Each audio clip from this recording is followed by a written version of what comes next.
The magic man came to our home for our son's 7th birthday yesterday. My wife had found his number in a fading advertisement under the kitchen counter and had kept it just for this occasion. She invited him, mostly because our son Henry was simply enamored by magic, ever since seeing it performed on Sesame Street when he was 4. He asked for a kit for his birthday last year, the variety that sold for 3 installments of $19.99 on public access television. One that came with old-fashioned compact discs, one with a polyester cape and a wool hat, and a tangled bouquet of mismatched fake flowers, and, oh yes, those wonderful scarlet-backed playing cards. He practiced and performed, and, wouldn't you know it, he got pretty good at it. He could guess which cards we were holding, usually correctly, and could also pull a stuffed animal rabbit from his hat. I mention this only because I have come to believe deeply that this is why the magic man truly arrived at our house that day.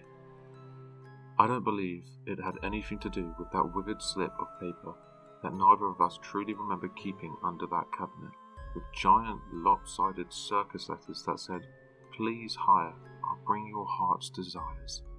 No, I believe it had something to do with those tapes. I believe that some sort of connection was formed there, over that last year, through that screen, with that man, and our son. The magic man was precisely on time when I greeted him at the front door. He was tall and thin, though not in a way that appeared sickly. He stood nearly a half-foot above me, and looking down into my eyes with a warm and cheery grin, introduced himself only as the magic man. I believe it is crucial to say now that he was not a menacing man, not in any perceivable fashion, in fact. His presentation was quite the opposite. In some ways he looked more cartoon than man. His skinny black mustache was carefully rolled into points at the edges and pressed against his cheeks, looking in some way like it had always been there. His dark hair was unclean, a bit matted under his huge black hat, and his eyes were sometimes obscured under that wide, hungry-looking brim that sat just right on his brow. Looking back, there was something about his appearance that was profoundly, strangely pleasing.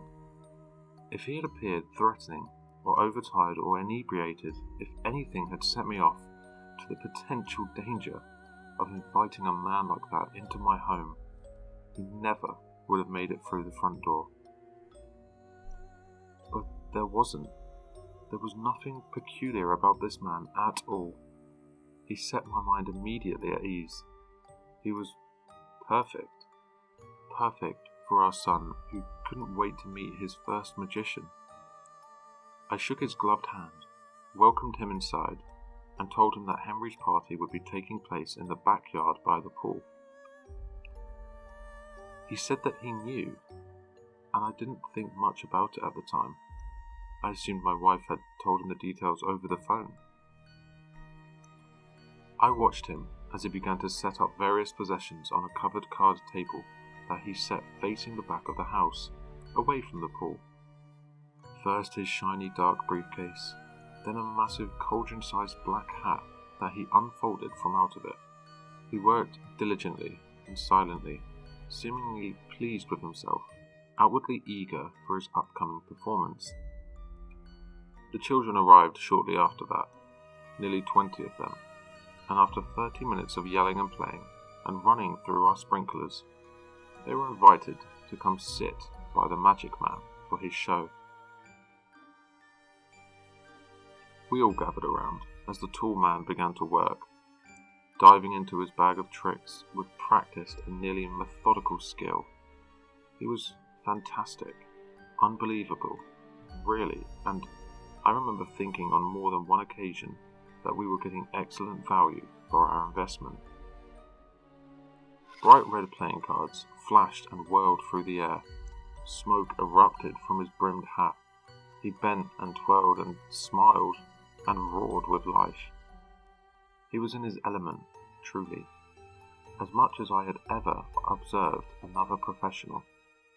He was something of a ringleader, almost rousing the entirety of the crowd, and I felt myself utterly transfixed with his spectacle. The colours and the lights, the sound, the illusion. I had never seen anything like it. Something so incredibly otherworldly in its execution, flawless and so completely engaging. The children were in love. They didn't look away, not for a moment, not for any of it. It was perfect. That tall man and his big bag of tricks. Our son Henry on his 7th birthday, cheering, clapping, wonder, amusement.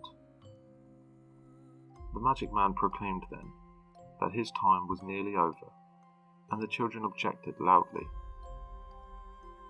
"One more trick then," the magic man said, waving his hands wildly in the air, knowing precisely how to toy with his audience. His voice boomed as he spoke again, tearing through the air with remarkable vigour. "I need a volunteer." Every single child on that lawn raised their hand. Every single one. I looked at my wife and she smiled. We knew where this was going. We had seen it 1,000 times. The magic man pretended to scan the crowd. Dramatically, one gloved hand pressed nearly over his right eye, as he looked over the children and found our son, Henry, sitting right before him. Lights and life in his hopeful eyes. "How about the birthday boy?" Henry started up and ran to the man who towered over him like an ancient oak tree, taking his little hand and standing right in front of him, right in front of us. They stood that way for what felt like a long moment, as if time itself seemed to slow, to tense and swell. I had never seen him so happy. The magic man's voice was enormous then, huge, somehow filing and emanating through the outdoor space, rebounding and thundering through the crowd. "It's over, even though it's just begun. Now it's time to have my fun." Huge black smoke exploded from all around him, billowing and spewing from his hat, his eyes, his curled red lips, and suddenly jagged teeth.